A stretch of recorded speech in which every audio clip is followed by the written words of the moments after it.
This episode of the Lunduke Hour is brought to you by System 76, Pogo Linux, and of course, viewers like you.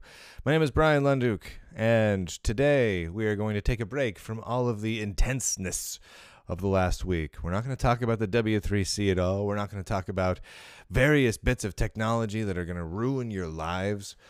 We're going to talk about nerdy gizmos, specifically nerdy gizmos that we make ourselves. I've talked about this a little bit over the years,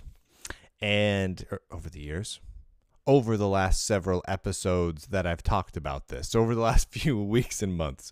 I've been putting together this lab here, and the big purpose of the lab is to build modular hardware for me and my family to use. I've already been using Linux and related operating systems, free software all throughout my home, and all the various equipment around the house. But what it ends up being is I don't have a lot of control over the individual pieces of hardware, especially the appliances, game consoles, set-top boxes, that sort of thing. And I want to be able to build them myself. I want to be able to modify them myself. Not necessarily laptops so much, though I do have one laptop-ish project. Because honestly, that's just a ton of work. It's a ton of work to build a nice, integrated, tightly built, sturdy laptop, all by yourself inside your garage with nothing but your little workbench back there. That's really hard to do. So I leave that to folks like System 76 and whatnot. But what we're going to do today is we're going to talk about two of the projects. And I'm going to show you exactly ones here, and then we'll get into them. The first one is this little bad mamma jamma. This is the PiGrrl2, a handheld game console based on the Raspberry Pi 3. I've got mine completed and working, and we're going to go into details on how I built it. This is not going to be the final how to build and step-by-step all about just this little device. I'm working on a little edited version of that. This is just me talking about it, kind of reviewing it, talking about how I built it, and talking about a few of the things I still want to do to it, because there's a few little things I still want to work out. And the other one is my Super PocketCHIP project.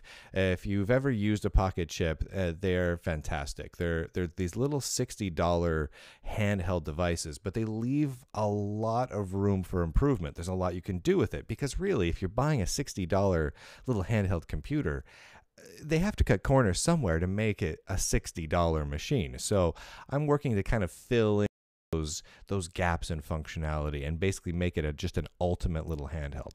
But before we get into all of that, I want to talk about one of our sponsors who does build kick-ass laptops, and that's System 76. And what we're going to do right now is we're going to click on laptops over on System 76's page and hope that it loads. There we go.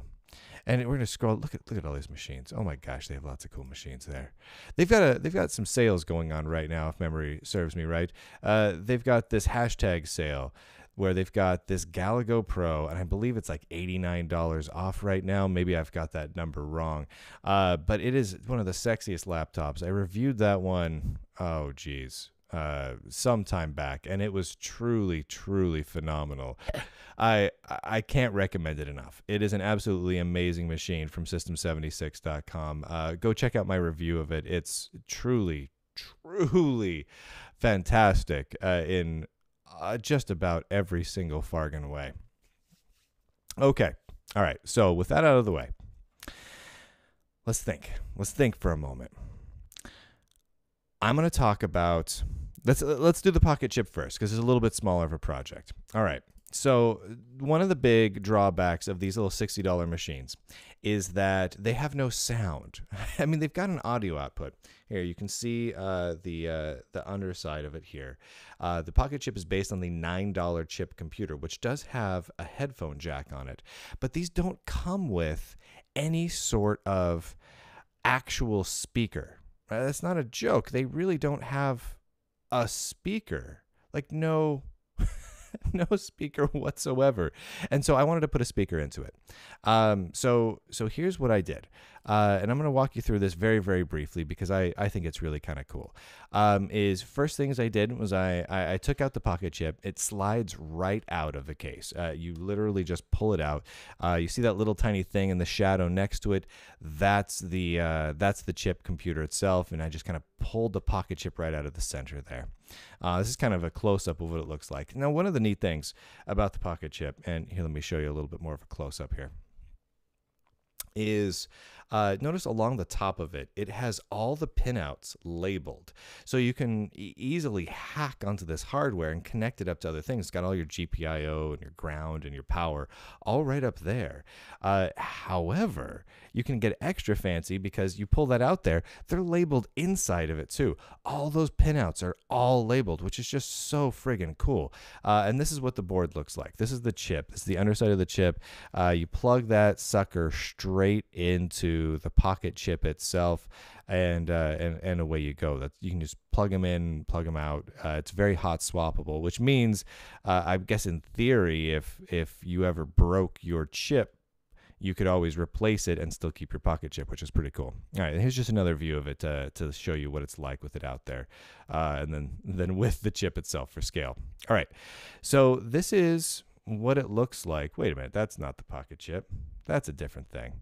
All right, let me back out of here. That's a different picture. I was showing you a different picture. All right. So what I needed to do was put audio in here.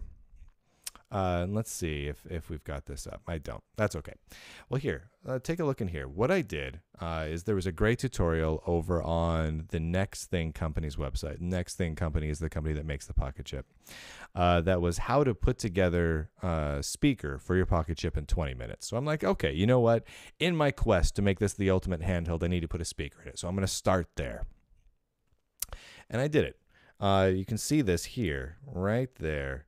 That is what it looks like in there. See, there's a speaker literally hot glued inside of the case itself. There's just tons of room in this case. It's a big injected molded plastic case, and it's just lots of empty room. And then down here, notice this little tiny guy right here. That is a little 5-volt amp. And it's great because it does very little, and it doesn't do it all that great, but it's a little 5-volt amplifier, so you can get decent audio out of it. It's not the best audio in the world, but it's super, super cheap. Do I have... Tell me I've got those handy. No, I don't. Well, I bought those. That little amp, I bought for a couple dollars, and it came in a little bag with 5 of them in them, and literally they weren't even like clipped apart yet. They were just all still stuck together from the fabrication process, and it was a really straightforward process of putting this all together. Literally, I just had to solder on 5 wires total onto all of those little pinouts, which are already labeled. And what's great is not only are they labeled across the top here and labeled on the inside of where the chip itself sits, like it shows you in the video, they're also labeled inside there off to the side. So inside next to where it would go, where it all mounts onto the main board itself, it's all labeled there as well. So it's really hard to screw this up. It was a little tricky. The pins are fairly close together, and I'm not the best soldering dude, something like that, in the world. But just the same, this really wasn't terribly difficult. It was a pretty straightforward and easy project to do. The audio itself is, I'd classify it as passable. It's passable. I'm going to turn it on right here, and I'll play an audio clip for you a little later on in the show. But it's passable. You can, in theory, connect 2 speakers. These are very cheap speakers, by the way. I have a couple of them because, again, they're the cheapest speakers in the world. They came from somewhere in the middle of China, and I swear I spent all of a couple of dollars, and I got a big baggie of them now. If I wanted better sound, I could put a better speaker in it. If I wanted better sound, I could probably spring a few extra dollars and get a better amplifier in there. If I wanted better sound, I could put just 2 speakers so I could have both left and right channels. Right now I've just got mono, and it's all connected up to the left channel. There is a right channel here on the amplifier that sits unused. So theoretically I could do that, maybe put the speaker over here pretty straightforward, really. There's so much space in this case to do cool stuff with that, you might as well. Now, that gives me sound. So I do have sound. I've got audio in this, and that's kind of neat. I know that's not a big thing in this day and age when we got, phones and whatnot with decent speakers in it. But this is a $60 machine that didn't have sound, and I hacked it. And the website said, hey, do it in 20 minutes. I probably spent 15. It really was very, very simple. And here, I'm going to play some music for you. This comes with, I believe it's called Sunvox, a built-in little music synthesizer for creating some tunes. I'm going to go ahead and play that here.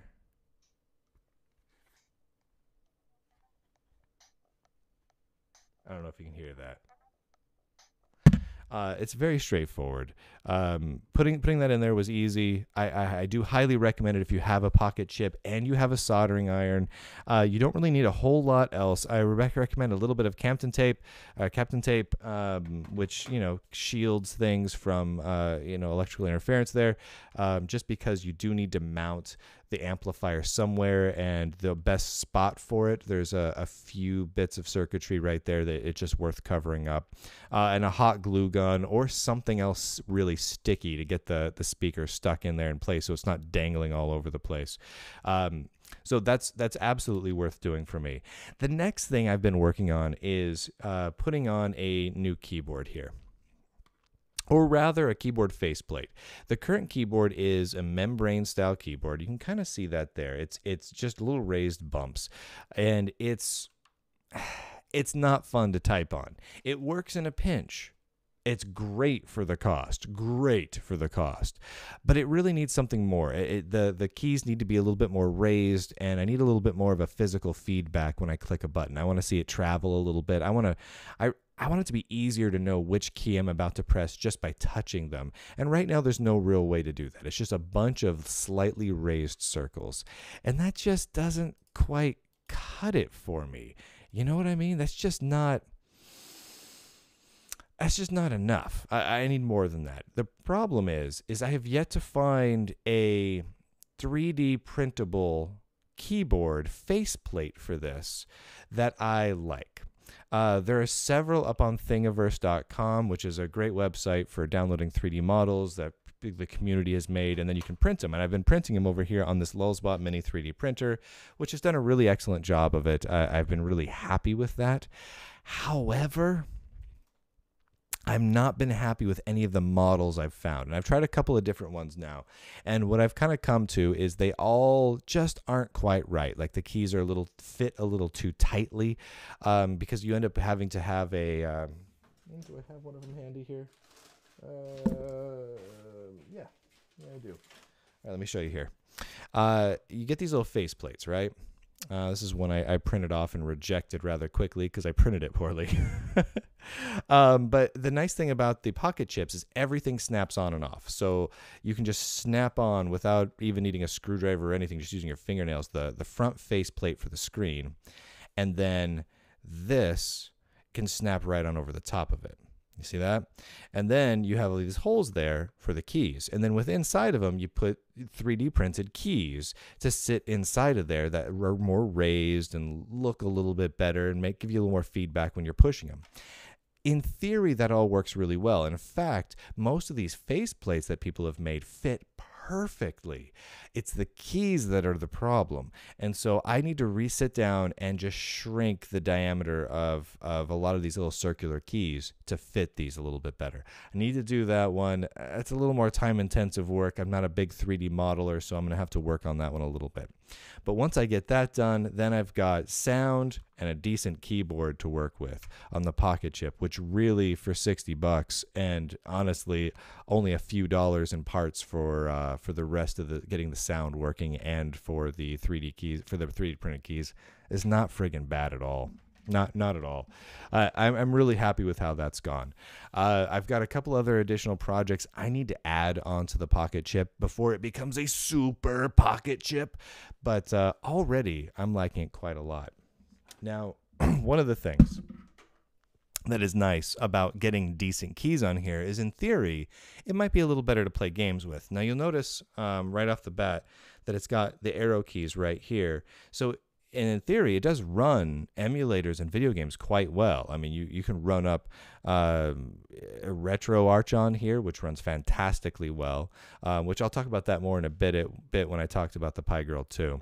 And it plays very well on here. So I could load up, Nintendo and Super Nintendo games and whatnot, and I can easily plug in a USB controller, like this cheap little SNES style USB controller, into the USB port on the top of the PocketCHIP, and now I've got sound and I've got a good game console on the go. But then I need to carry two things with me. If I could just make it down to one, that helps out quite a lot.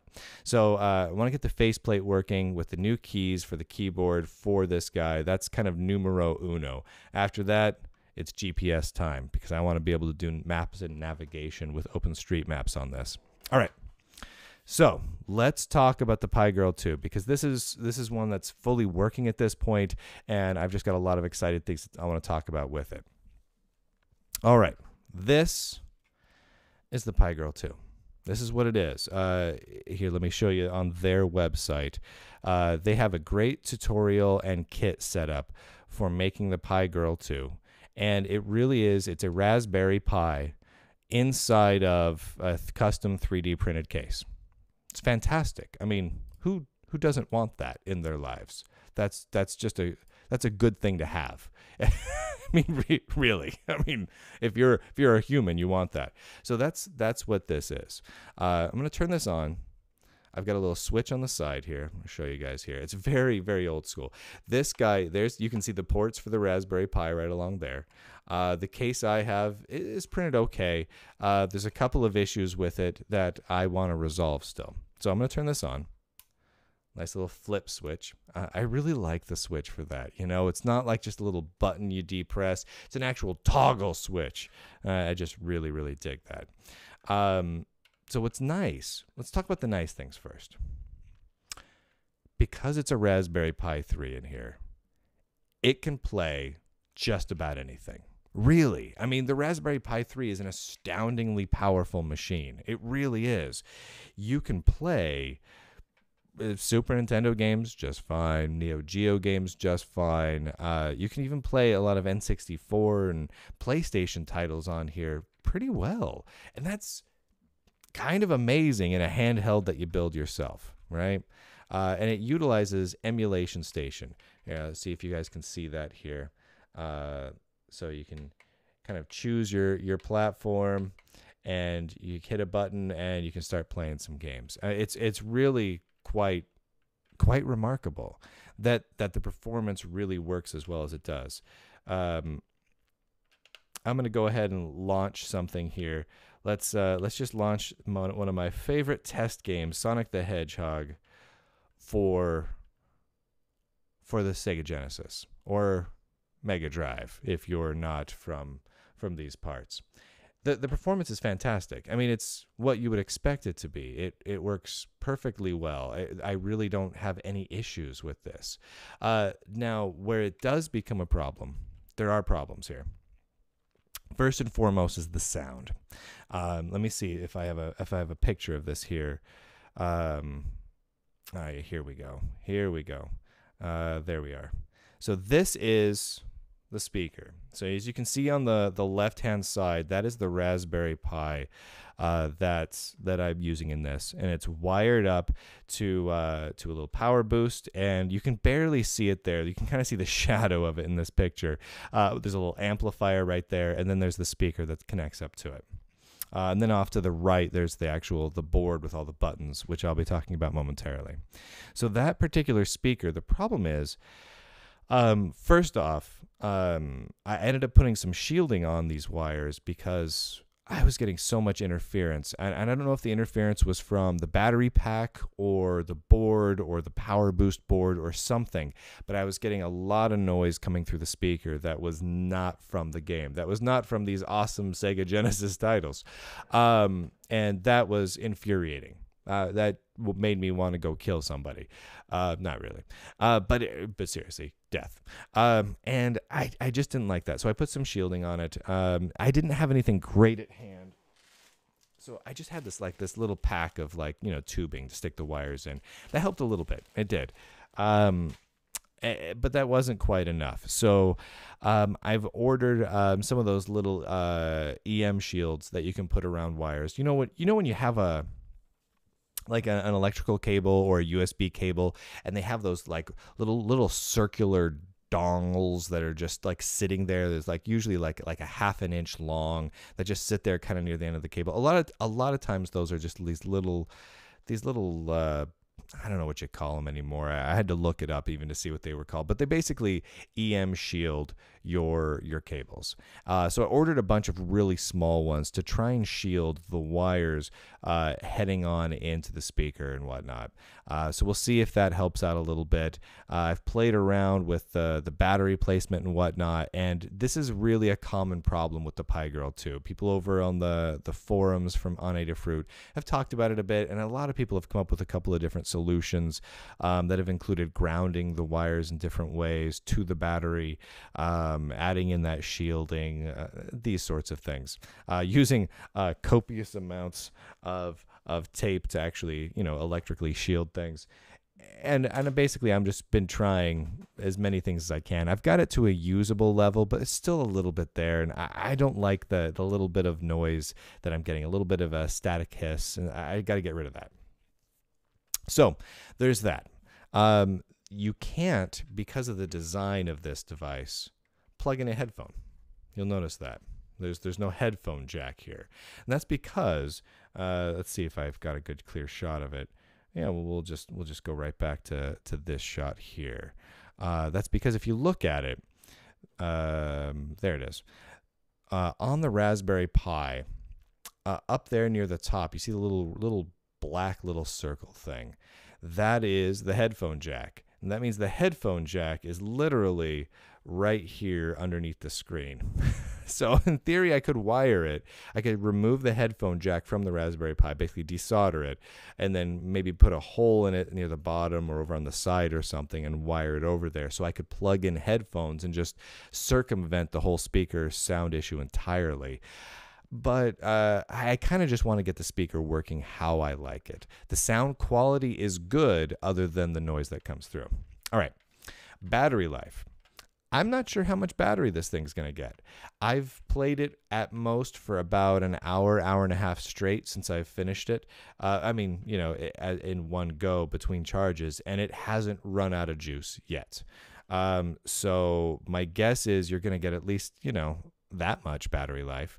We'll see as time goes on how much it gets. The nice part is this is totally modular, so you can replace the battery. Let me see if I've got a good shot of the battery in here somewhere. There I go. So there you go. This is with some of it wired up there. That little thing off to the right-hand side is the battery itself. You can see it's just plugged straight into the power boost module there on the very right. Now, what that power boost module is basically where all the power goes through. And it also allows me to have this nice little jack down here at the bottom for charging, which is great. So I just plug in the little mini USB jack, and boom, away I go. I can charge right from there. I can play with it running and charge at the same time, or I can turn it off and charge it. Works pretty well that way. Now, I really think it's cool that, and this is a big plus, that I have access to all the USB ports and the Ethernet connection on this device. I think that's incredibly cool, because what that means is I can take things like this cheap USB controller, plug it into here, and have multiplayer games going. That's neat. That's super neat. It also means I can plug in an external keyboard and go to town on it with a keyboard. Also incredibly neat. That's just very cool. Plus, how many handheld game consoles have an Ethernet jack? 100 megabit Ethernet is really important to have on your handheld game consoles. That's just how I feel about this guy. All right, a couple other things. Over here on the side, that's where your SD card goes. You can pull it in and out. It's a little tricky to get in and out because it's not like it's spring loaded, so you can't just push it in and have it pop out like with so many devices nowadays. It's a little bit small of a opening to get your fingers or even fingernails in there. So I ended up using like just a pair of pliers to reach in, little needle nose, and yank it out. That really seemed to be the best way to do it. All right, I'm going to show you guys a couple of shots here. So this is what the gamepad looks like. And it's just really nice. Adafruit puts this together, and they really did a fantastic job of it. It's very, very simple. You notice it's a very simple PC board layout, and it does it. Works really, really nicely. And then you have to start by putting it all together. So here it is after I've soldered on the little bottom expander board, and let's go a couple more shots here, and started laying out the buttons along the top. These are what the buttons look like here. And these are kind of a problem. They work astoundingly well, but here, let me show you guys something. Do you guys hear that? Yeah, really clicky.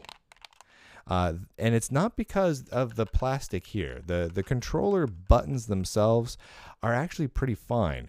The problem is in this little button here. I don't know if you can see that there. In fact, that's a better shot of it. These little guys. Here's what they sound like when they're clicked. I just dropped it. Where the hell did that thing go? I don't know if you can hear that. That's what it sounds like when they click. And then there's a bigger one, the big brother of them, for the back shoulder buttons are even larger. I'll show you these here. There's a little difference between the two. Little tiny ones for the front buttons, and then the big back shoulder buttons. Big back shoulder buttons are wicked loud. And that's pretty loud, you know? It's not terrible. I make it sound worse than it is, probably. It's not terrible, but it is pretty loud. And the combination between that and the hardness of the buttons, which I printed all on a PLA using this Lulzbot printer, which worked out really well. They feel pretty good. It has this feeling like the hardness of the buttons make it so like it has a psychological effect where that loud clickiness just kind of gives it kind of a funky vibe to it. So there are ways around this, and I haven't decided yet what I'm going to do about it. But a lot of people have replaced these really clicky buttons with kind of a more soft membrane style button. You know, like the kind you get in like cheap calculators and whatnot, a little more squishy little buttons. You theoretically can replace them and put the buttons that are in here, replace them with those little squishy buttons, and that'll get rid of the click. Maybe I'll do that. Maybe I won't. I'm not really sure. What I have decided, though, is I'm going to try replacing the buttons that I printed with the PLA using something that's called Ninja Flex, a much more soft, rubbery feel. That's a little more akin to what you'd get on like nicer analog controller pads. You know what I mean? Maybe that'll give it a little bit better of a feel.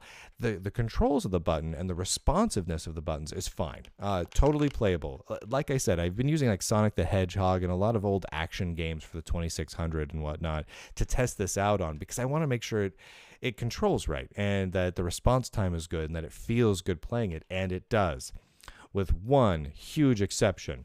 You will note that I have these two big holes in the back, and you can kind of see the wires inside of it. That is where the shoulder buttons go. Now, a shoulder button on a regular, SNES or later type controller typically go up here, right? And apologies to those of you listening to the audio version of this podcast. I know you're missing out on all these videos. Switch over to the YouTube one maybe for this one, or just enjoy the descriptions. But the shoulder buttons, they're where your fingers rest, so they're very easy to click.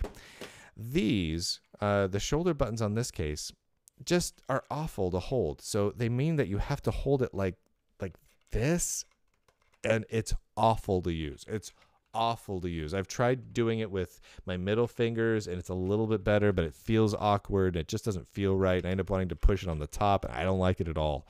I just don't like it. The design just did not work for me. They worked. The shoulder buttons functioned totally fine. I was able to play games that use shoulder buttons with it, and they work just fine. But it almost drove me crazy having them there, so I ripped them the hell out. I just don't like them there. And I'm thinking that the next, I might reprint the case with those gone and just get rid of the shoulder buttons entirely. I just don't like having them there.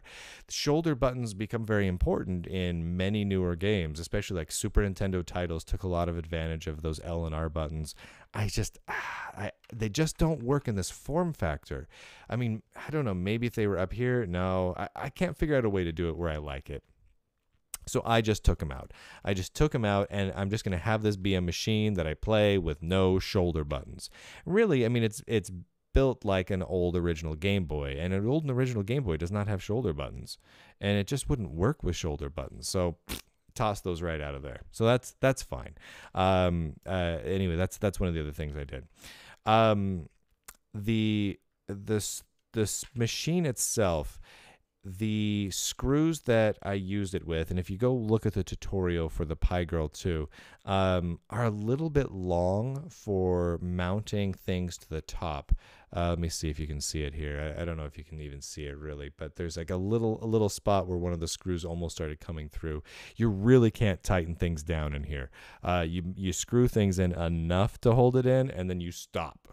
Otherwise, you're gonna screw things through, unless maybe you get slightly shorter screws.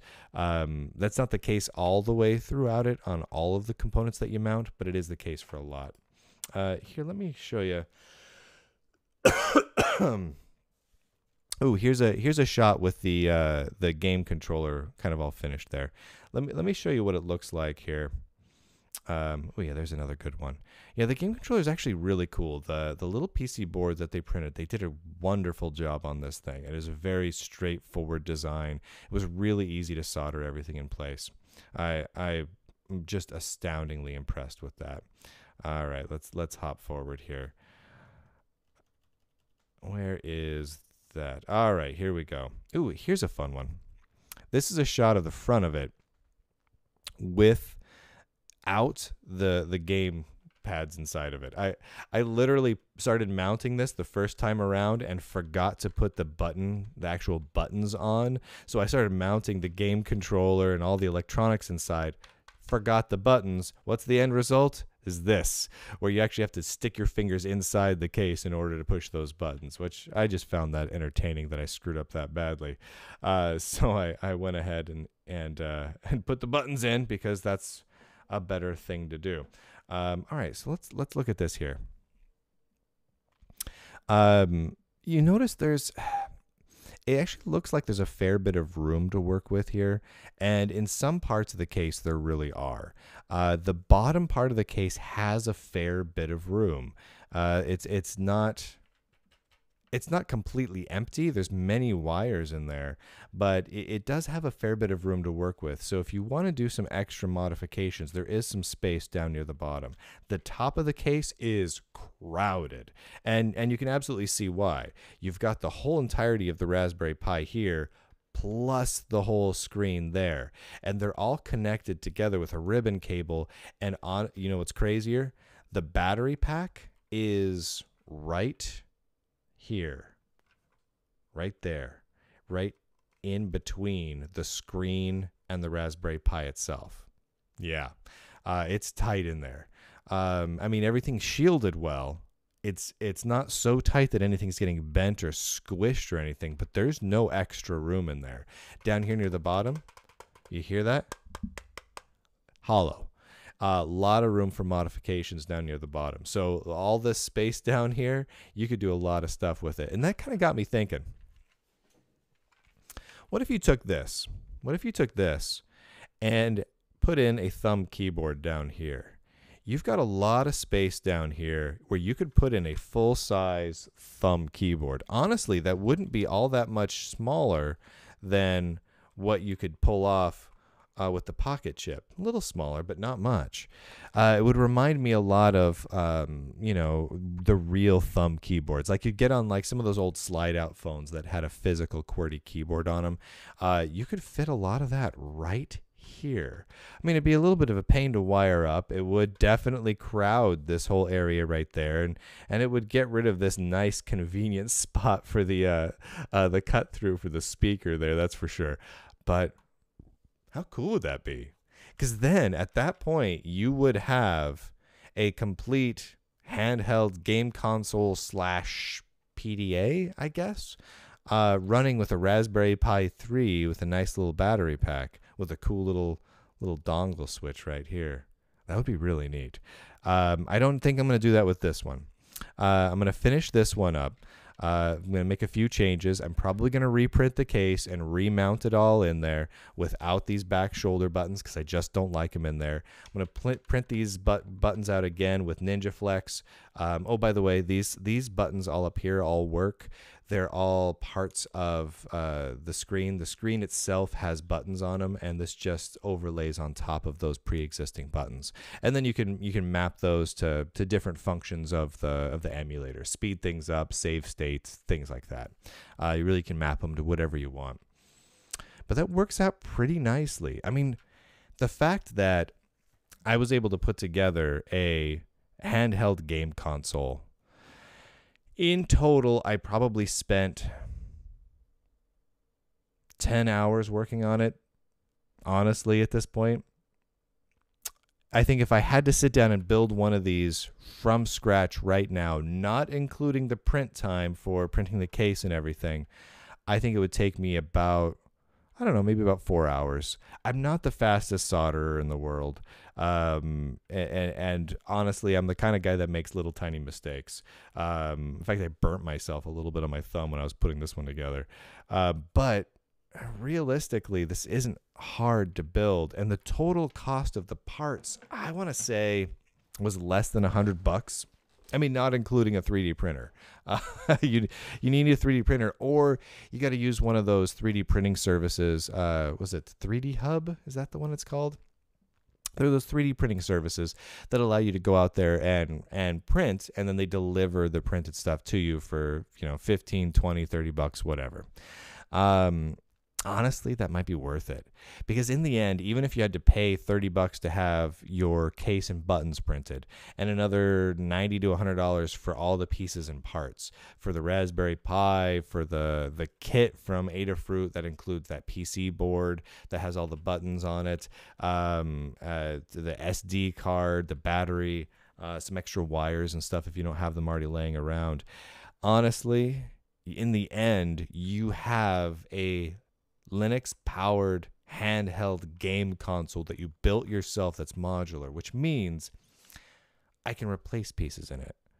If I don't like the buttons, I replace the buttons. If I feel like the battery pack is not providing me enough juice, I get a bigger battery pack and find a way to squeeze it in there. If I don't like the way the speaker sounds, I replace it with something else, or just get rid of it entirely. If I want to hack the case and do something crazy with it, so be it, right?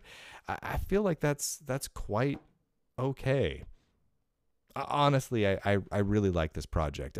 My hat's off to Adafruit for putting it together. I will be putting together, once I do my changes to the case and reprint out the buttons and get it all back together the way I like it, I'll be doing kind of a full video just on this, how I built it, the changes I made, what I like about it, what I dislike about it, all that stuff.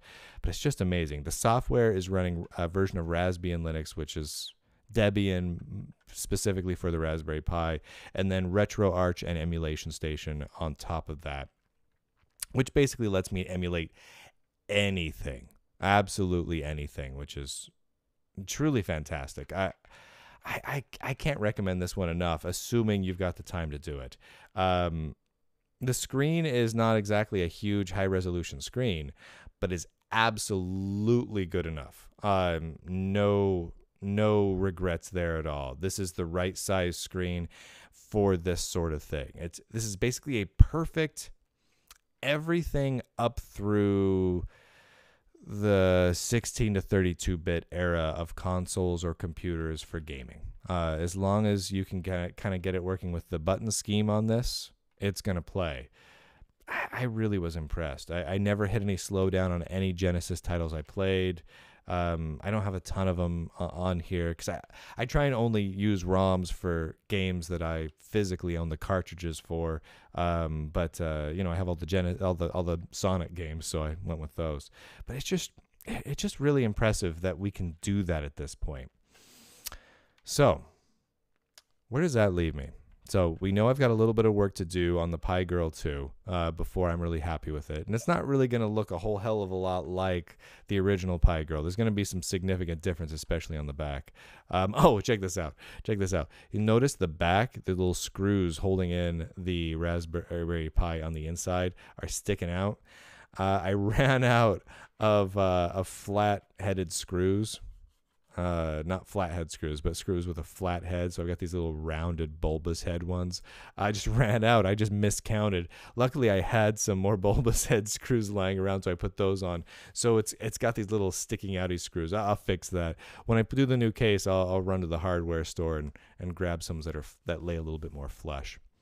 This really is a good machine. This is really, really excellent. And it's mine. I made it.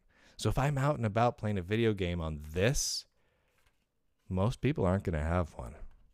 And that's pretty cool. Anyway, I think it's incredibly neat. I think it's incredibly, incredibly neat. If you have any questions about it, let me know. I will be doing a follow-up video on that one with the final stuff. And definitely open to answering any of your guys' questions on it.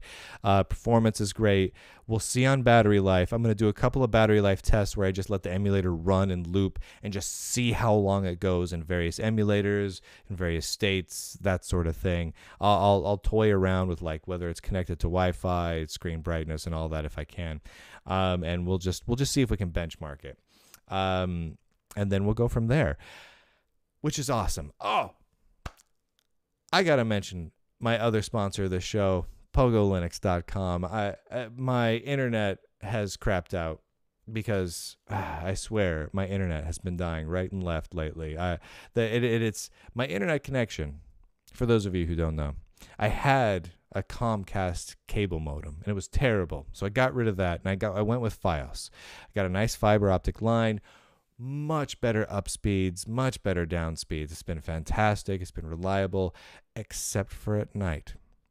As soon as I start recording between, sometime in the evening towards late at night, reliably now, the last week or so, the router the modem connecting to the Fios just was like, no, I'm gonna stop now. I'm gonna stop, and it's fine. The whole rest of the day. It's not overheating. Played around with unplugging it and leaving it unplugged for a while and then plugging it in. It's just if it's on at night and I do much outgoing traffic on it at all, it cuts me off. I need to get a hold of Frontier, who does my internet, and be like, what the heck, guys? Because it's been frustrating me. But otherwise, I would be showing you PogoLinux.com right now. But I can't. I can't actually bring it up right now because the friggin' internet is down while I'm recording this, which is entirely frustrating. But that's okay. That's all right, because PogoLinux.com is available to you. And what is Pogo Linux? If you haven't been there recently, I recommend it. Workstations, development machines, big servers, big rack servers, big storage servers, all running Linux, powered by Linux, and multiple kinds of Linux. They're the kind of guys that if you want to get a big, giant, beefy, twin 1U server, you can put whatever Linux you want on it. They'll ship it to you with Scientific. They'll ship it to you with Debian. They'll ship it to you with OpenSUSE. They'll ship it to you with Red Hat Enterprise. They'll ship it to you with all sorts of stuff. It's fantastic. It is how it should be. It's glorious. PogoLinux.com. Thank you guys for sponsoring this show and making it even more awesome through your love and support. All right. Now, future laboratory episodes. We've got some fun stuff. The briefcase project is advancing, and I'm looking forward to that. For those of you who don't know what the briefcase project is, I'm not going to show you anything right now because I kind of want it to look cool all at once. However, it's a briefcase. Open up the briefcase. There's a computer inside. It's a briefcase computer. I wanted to build my own briefcase computer with switches and all sorts of stuff. So that's in one of the upcoming episodes. I don't know if that'll be next week or the week after, but in the next one of the next few ones soon, we'll do a follow-up on the PiGrrl2 with the changes I'll be making, and hopefully we'll have some additional good stuff going on with the Super PocketCHIP project. That's going to be an ongoing one. I'm just going to pimp that Super PocketCHIP out until it is just the ultimately modded little handheld. It's just going to be a ton of fun. There's also a slot for this pocket chip inside the briefcase computer. Why? Because I can. Is the briefcase computer powered by the chip? Nope, it is not. But there's a slot to slide it in, and it does some stuff. Well, it kind of does some stuff, right? We'll get into that later. It's a lot of fun. All right. Over the next week, we have much to discuss. Obviously, this episode is a little bit different than what happened last week, because last week was very intense.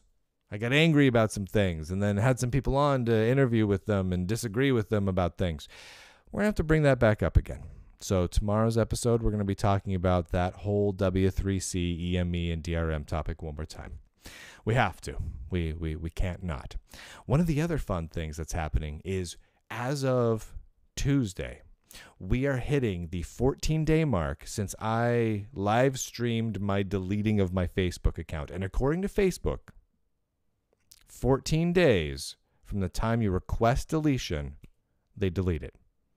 So I'm going to be following up with Facebook PR and corporate, as well as some engineers that I know that work there. And we're going to verify that my data is deleted from every Facebook server.